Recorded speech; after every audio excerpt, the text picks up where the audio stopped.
नमस्कार, मैं मीनू मीना सिन्हा, रांची झारखंड से। आज सुनो कहानी में फणीश्वर नाथ रेणु की कहानी पहलवान की ढोलक का वाचन करती हूँ।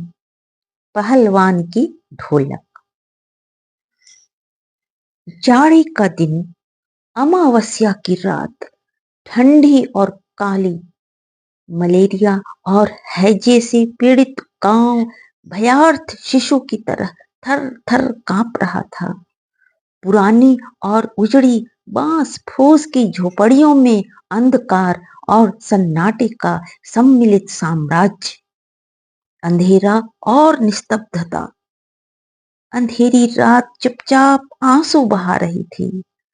निस्तब्धता करुण सिसकियों और आहों को बलपूर्वक अपने हृदय में ही दबाने की चेष्टा कर रही थी।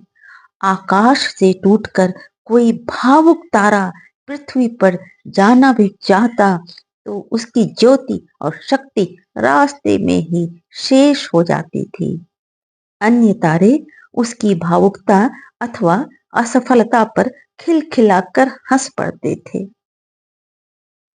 सियारों का क्रंदन और पेचक की डरावनी आवाज कभी कभी निस्तब्धता को अवश्य भंग कर देती थी। गांव की झोपड़ी से कराहने और कै करने की आवाज, हरे राम, हे भगवान की टेर अवश्य सुनाई पड़ती थी। बच्चे भी कभी कभी निर्बल कंठों से माँ माँ पुकार कर रो पड़ते थे, पर इससे रात्रि की निस्तब्धता में विशेष बाधा नहीं पड़ती थी। कुत्तों में परिस्थितियों को ताड़ने की एक विशेष बुद्धि होती है। वे दिन भर राख के घूरों पर गठड़ी की तरह सिकुड़कर मन मार कर पड़े रहते थे। संध्या या गंभीर रात्रि को सब मिलकर रोते थे। रात्रि अपनी भीषणताओं के साथ चलती रहती और उसकी सारी भीषणता को ताल ठोक कर ललकारती रहती थी, सिर्फ पहलवान की ढोलक। संध्या से लेकर प्रातः तक एक ही गति से बजती रहती थी, चट धा गिड़ धा, चट धा गिड़ धा, अर्थात आ जा भिड़ जा। बीच बीच में चटाक चट धा, चटाक चट धा, यानी उठाकर पटक दे। यही आवाज संजीवनी शक्ति भरती रहती थी। लुट्टन सिंह पहलवान, यूं तो वह कहा करता था, लुट्टन सिंह पहलवान को होल इंडिया भर के लोग जानते हैं, किंतु उसके होल इंडिया की सीमा शायद एक जिले की सीमा के बराबर ही हो। जिले भर के लोग उसके नाम से अवश्य परिचित थे। लुट्टन के माता पिता उसे 9 वर्ष में ही अनाथ बनाकर चल बसे थे। सौभाग्यवश शादी हो चुकी थी, वरना वह भी माँ पिता का अनुसरण करता। विधवा सास ने पाल पोस कर बड़ा किया। बचपन में वह गाय चराता, धारोष्ण दूध पीता और कसरत किया करता था। गांव के लोग उसकी सास को तरह तरह की तकलीफ दिया करते थे। लुट्टन के सिर पर कसरत की धुन लोगों से बदला लेने के लिए ही सवार हुई थी। नियमित कसरत ने किशोरावस्था में ही उसके सीने और बाहों को सुडौल और मांसल बना दिया था। जवानी में कदम रखते ही वह गांव में सबसे अच्छा पहलवान समझा जाने लगा। लोग उससे डरने लगे और वह दोनों हाथों को दोनों ओर 45 डिग्री की दूरी फैलाकर पहलवानों की भांति चलने लगा। वह कुश्ती भी लड़ता था।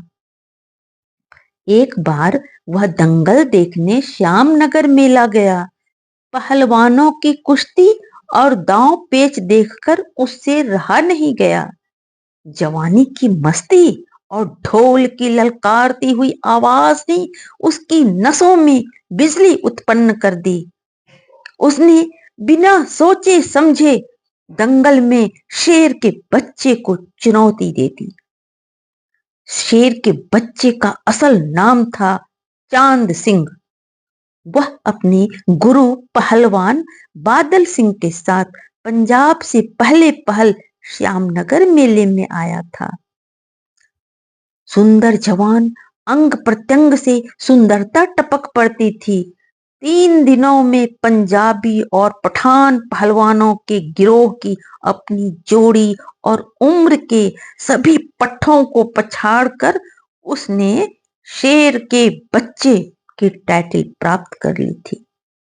इसलिए वह दंगल के मैदान में एक लंगोट बांधकर एक अजीब किलकारी भरकर छोटी दुलकी लगाया करता था। देशी नौजवान उससे लड़ने की कल्पना से भी घबराते थे। अपनी टाइटल को सत्य प्रमाणित करने के लिए चांद सिंह बीच बीच में दहाड़ता फिरता था। दंगल और शिकार प्रिय श्यामनगर के वृद्ध राजा साहब उसे दरबार में रखने की बात कर ही रहे थे कि लुट्टन ने शेर के बच्चे को चुनौती दे दी। सम्मान प्राप्त चांद सिंह पहले तो किंचित उसकी स्पर्धा पर मुस्कुराया, फिर बाज की तरह उस पर टूट पड़ा। शांत दर्शकों की भीड़ में खलबली मच गई। पागल है, मरा ए मरा मरा। पर वाह रे बहादुर! लुट्टन बड़ी सफाई से आक्रमण को संभाल कर निकलकर खड़ा हुआ और पैंतरा दिखाने लगा। राजा साहब ने कुश्ती बंद करवाकर लुट्टन को अपने पास बुलवाया और समझाया। अंत में उसकी हिम्मत की प्रशंसा करते हुए 10 रुपये का नोट देकर कहने लगे, जाओ मेला देखकर घर जाओ। नहीं सरकार, हम लड़ेंगे। हुकुम हो सरकार। तुम पागल हो, जाओ। मैनेजर साहब से लेकर सिपाहियों तक ने धमकाया, देह में गोश्त नहीं, लड़ने चला है शेर के बच्चे से। सरकार इतना समझा रहे हैं। दुहाई सरकार, पत्थर पर सिर पटक कर मर जाऊंगा, मिले हुकुम। वह हाथ जोड़कर गिड़गिड़ा रहा था। भीड़ अधीर हो रही थी। बाजे बंद हो गए। पंजाबी पहलवानों की जमात क्रोध से पागल हो लुट्टन पर गालियों की बौछार कर रही थी। दर्शकों की मंडली उत्तेजित हो रही थी। कोई कोई लुट्टन के पक्ष में चिल्ला उठता था, उसे लड़ने दिया जाए। अकेला चांद सिंह मैदान में खड़ा व्यर्थ मुस्कुराने की चेष्टा कर रहा था। पहली पकड़ में ही अपने प्रतिद्वंदी की शक्ति का अंदाजा उसे मिल गया था। विवश होकर राजा साहब ने आज्ञा दे दी, लड़ने दो। बाजे बजने लगे। दर्शकों में फिर उत्तेजना फैली, कोलाहल बढ़ गया। मेले के दुकानदार दुकान बंद करके दौड़े। चांद की जोड़ी, चांद की कुश्ती हो रही है। चट धा गिड़ धा, चट धा गिड़ धा। दोनों युवक पहलवान पैतरा भरने लगे। भारी आवाज में एक ढोल जो अब तक चुप था बोलने लगा, ढक ढिन्ना ढक ढिन्ना ढक ढिन, अर्थात वाह पट्टे वाह पट्टे। लुट्टन को चांद ने कसकर दबा लिया था। अरे गया गया, दर्शकों ने तालियां बजाई। हलवा हो जाएगा हलवा। हंसी नहीं है, शेर का बच्चा है बच्चों। चट गिड़ था, चट गिर था, चट गिर था, अर्थात मत डरना मत डरना। लुट्टन की गर्दन पर केहुनी डालकर चांद चित्त करने की कोशिश कर रहा था। वही दफना दे बहादुर। बादल सिंह अपने शिष्य को उत्साहित कर रहा था। लुट्टन की आंखें बाहर निकल रही थीं। उसकी छाती फटने फटने को हो रही थी। राजमत बहुमत चांद के पक्ष में था। सभी चांद को शाबाशी दे रहे थे। लुट्टन के पक्ष में सिर्फ ढोल की आवाज थी, जिसके ताल पर वह अपनी शक्ति और दांव पेच की परीक्षा ले रहा था, अपनी हिम्मत बढ़ा रहा था। अचानक ढोल की एक पतली आवाज सुनाई पड़ी, धाक धिन्ना तिरकट तिन्ना, धाक धिन्ना तिरकट तिन्ना। लुट्टन को स्पष्ट सुनाई पड़ा। ढोल कह रहा था, दांव काटो बाहर हो जा, दांव काटो बाहर हो जा। लोगों के आश्चर्य की सीमा न रही। लुट्टन दांव काटकर बाहर निकल गया और तुरंत लपक कर चांद की गर्दन पकड़ ली। वाह रे मिट्टी के शेर, अच्छा बाहर निकल आया, इसीलिए तो। जनमत बदल रहा था। मोटी और भौड़ी आवाज वाला ढोल बज उठा।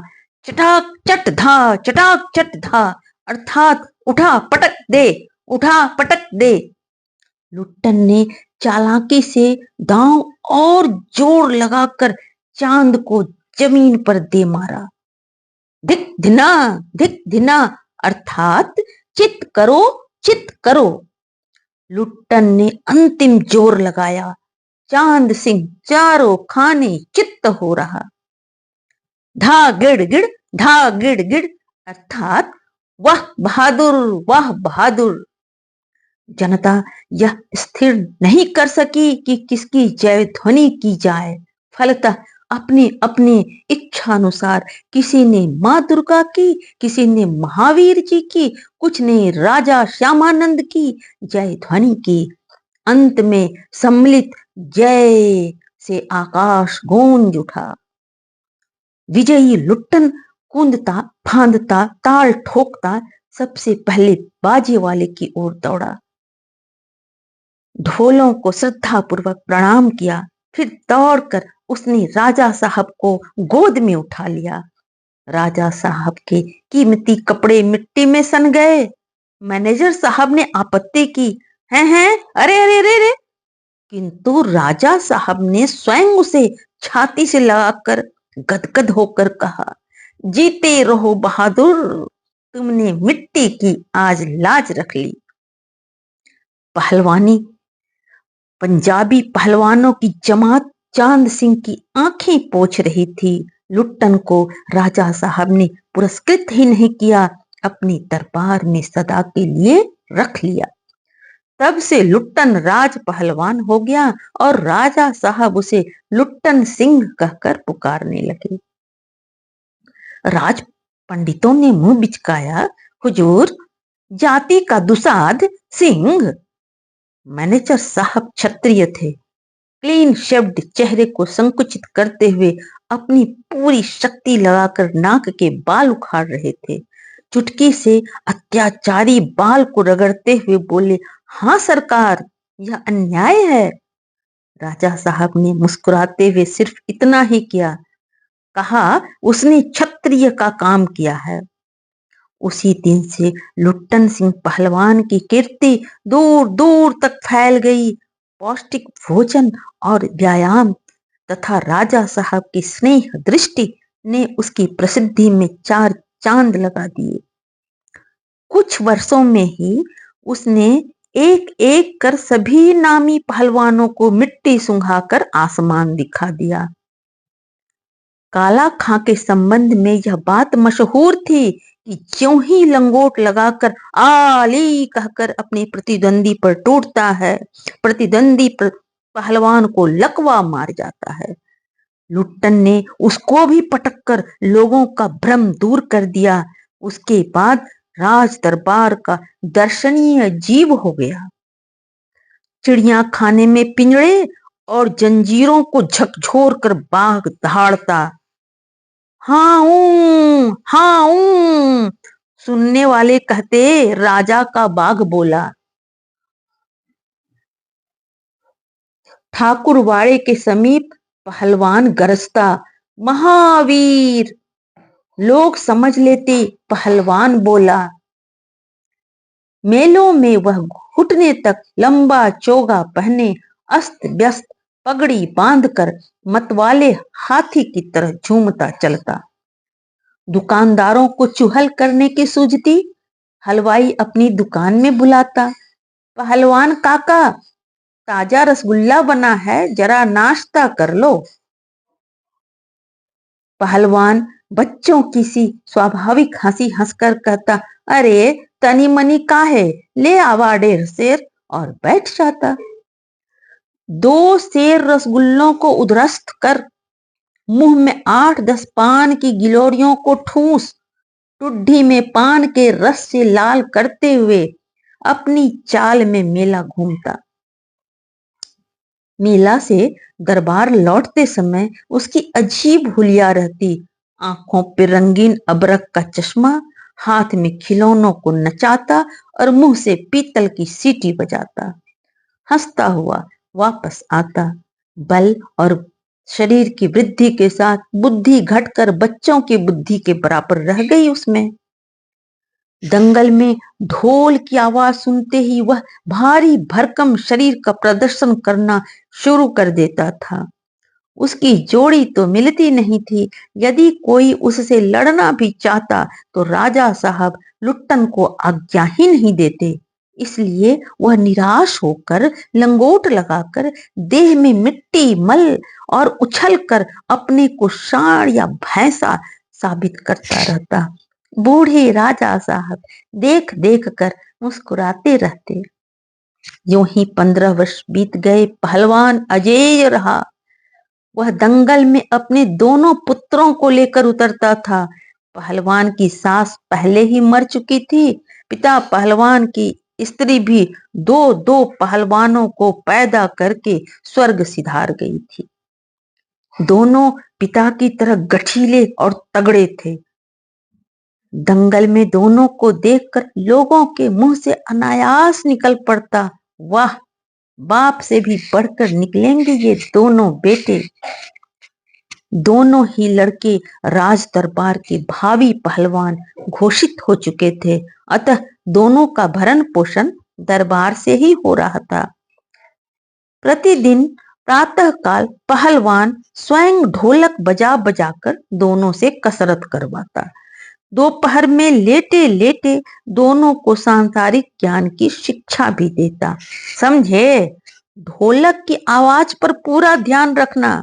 हाँ, मेरा गुरु कोई पहलवान नहीं, यही ढोल है, समझे? ढोल की आवाज के प्रताप से ही मैं पहलवान हुआ।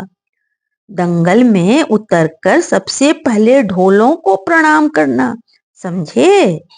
ऐसी ही बहुत सी बातें वह कहा करता। फिर मालिक को कैसे खुश रखा जाता है, कब कैसा व्यवहार करना चाहिए आदि की शिक्षा वह नित्य दिया करता था। किंतु उसकी शिक्षा दीक्षा सब किए कराए पर एक दिन पानी फिर गया। वृद्ध राजा साहब स्वर्ग सिधार गए। नए राजकुमार ने राज्य कार्य अपने हाथ में ले लिया। राजा साहब के समय से जो शिथिलता आई थी राजकुमार के आते ही दूर हो गई। बहुत से परिवर्तन हुए। उन्हीं परिवर्तनों के चपेटाघात में पड़ा पहलवान भी। दंगल का स्थान घोड़े के रेस ने ले लिया। पहलवान तथा दोनों भावी पहलवानों का दैनिक भोजन व्यय सुनते ही राजकुमार ने कहा, टेरिबल। पहलवान को साफ जवाब मिल गया, राज दरबार में उसकी आवश्यकता नहीं। उसको गिड़गिड़ाने का भी मौका नहीं दिया गया। उसी दिन से वह ढोलक कंधे से लटकाकर अपने पुत्रों के साथ अपने गांव में लौट आया तो वहीं रहने लगा। गांव के एक छोर पर गांव वालों ने एक झोपड़ी बांधी। वहीं रहकर वह गांव के नौजवानों और चरवाहों को कुश्ती सिखाने लगा। खाने पीने का खर्च गांव वालों की ओर से बंधा हुआ था। सुबह शाम वह स्वयं ढोलक बजाकर अपने शिष्यों और पुत्रों को दांव पेच वगैरह सिखाया करता था।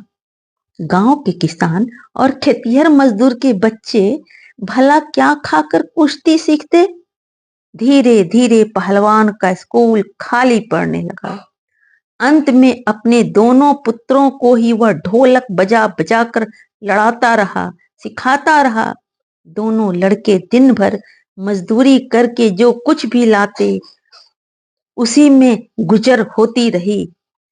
अकस्मात गांव पर वज्रपात हुआ। पहले अनावृष्टि, फिर अन्न की कमी, तब मलेरिया और हैजे ने मिलकर गांव को भूनना शुरू कर दिया। गांव प्रायः सूना हो चला था। घर के घर खाली पड़ गए थे। दिन में तो कलरव, हाहाकार और हृदय विदारक रुदन के बावजूद लोगों के चेहरे पर कुछ प्रभा दृष्टिगोचर होती थी, शायद सूर्य के प्रकाश में।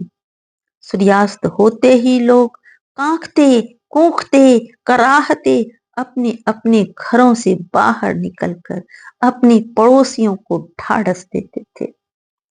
अरे क्या करोगी रोकर दुल्हन, जो चला गया सो चला गया, वह तुम्हारा नहीं था। अब जो है उसको तो देखो। भैया, घर में मुर्दा रखकर कब तक रोओगे? कफन, कफन की क्या जरूरत है, दे आओ नदी में, इत्यादि। किंतु सूर्यास्त होते ही जब लोग अपनी झुपड़ियों में घुस जाते तो चू भी नहीं करते। उनके बोलने की शक्ति भी जाती रहती थी। पास में दम तोड़ते हुए पुत्र को अंतिम बार बेटा कहकर पुकारने की हिम्मत माताओं को नहीं थी। रात्रि की विभीषिका को सिर्फ पहलवान की ढोलक ही ललकार कर चुनौती देती रहती थी।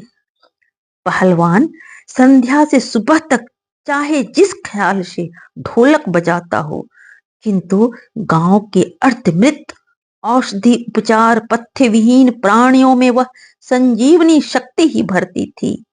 बूढ़े बच्चे जवानों की शक्तिहीन आंखों के आगे दंगल का दृश्य नाचने लगता था।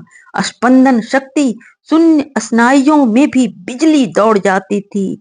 अवश्य ही ढोलक की आवाज में न तो बुखार हटाने का कोई गुण था, न महामारी की सर्वनाश गति को रोकने की शक्ति ही, पर इसमें संदेह नहीं कि मरते हुए प्राणियों को आंख मूंदते समय कोई तकलीफ नहीं होती थी। मृत्यु से वे नहीं डरते थे। जिस दिन पहलवान के दोनों बेटे क्रूर काल के चपेटाघात में पड़े, असह्य वेदना से छटपटाते हुए दोनों ने कहा, बाबा उठा पटक दो वाला तान बजाओ। चटाक चटधा, चटाक चटधा, सारी रात ढोलक पीटता रहा पहलवान। बीच बीच में पहलवानों की भाषा में उत्साहित भी करता था। मारो बहादुर। प्रातः काल उसने देखा उसके दोनों बेटे जमीन पर निस्पंद पड़े हैं। दोनों पेट के बल पड़े हुए थे। एक ने दांत से मिट्टी खोद ली थी। एक लंबी सांस लेकर पहलवान ने मुस्कुराने की चेष्टा की थी। दोनों बहादुर गिर पड़े। उस दिन पहलवान ने राजा श्यामानंद की दी हुई रेशमी जांघिया पहन ली। सारे शरीर में मिट्टी मलकर थोड़ी कसरत की, फिर दोनों पुत्रों को दोनों कंधों पे लाद कर नदी में बहाया। लोगों ने सुना तो दंग रह गए। कितनों की हिम्मत टूट गई। किंतु उस रात में फिर पहलवान के ढोलक की आवाज प्रतिदिन की भांति ही सुनाई पड़ी। लोगों की हिम्मत दुगनी बढ़ गई। संतप्त पिता माताओं ने कहा, दोनों पहलवान बेटे मर गए, पर पहलवान की हिम्मत तो देखो, क्या कलेजा है। 4-5 दिनों के बाद एक रात को ढोलक की आवाज सुनाई नहीं पड़ी। ढोलक नहीं बोली।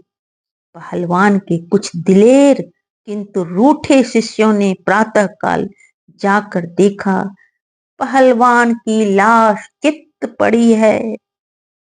रात में सियारों ने बाईं जांग के मांस को खा डाला है। पेट पर भी आंसू पोंछते हुए एक ने कहा था, गुरुजी कहा करते थे जब मैं मर जाऊं तो चिता पर मुझे पेट के बल सुलाना। मैं जिंदगी में कभी चित्त नहीं हुआ और चिता सुलगाने के समय ढोलक बजा देना। वह आगे नहीं बोल सका। पास में ही ढोलक लुढ़की पड़ी थी। सियारों ने ढोलक को भोज्य पदार्थ समझकर उसके चमड़े को फाड़ डाला था। धन्यवाद।